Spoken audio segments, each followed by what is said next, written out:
So, Wes, if you could start off just sharing an overview of the ravine restoration project at the farm. Yeah, so the project started back in 2019. We had been working in that area to try and promote some stream bank protection projects through one of our targeted runoff management grants. And we kept hearing a really similar story from all the different landowners out there that they couldn't believe the amount of erosion happening and how when they were kids, they were able to walk their cattle through the stream to graze on either side of it. So after hearing that from multiple different landowners, a light bulb kind of went off, and we could potentially try to bring that type of agriculture grazing back to the area. So at the time, we were working with Adam Abel quite a bit on rotational grazing plans and brought the idea up to him. So working together with him and the landowners, we were able to come up with a plan that fit the grazing needs and the engineering stabilization needs for the system. So the first step was putting together a forestry plan, which was done by a forester from the NRCS. We then completed that forestry plan. Selective clearing was basically completed. It took a lot longer than we were expecting.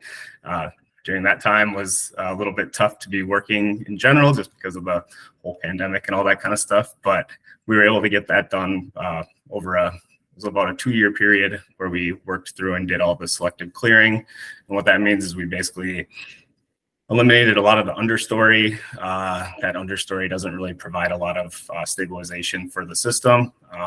They then replanted in a pasture mix for their grazing operation. After completing that part, they did some seeding and fencing to set up the grazing areas. And then the last thing we did for the project was stream bank protection of the project, which included creating rock riprap ford crossings for the landowners to be able to move their cattle across the stream back and forth. It also included reshaping the stream banks and protecting the highly erodible areas with a practice called tow wood or root wads.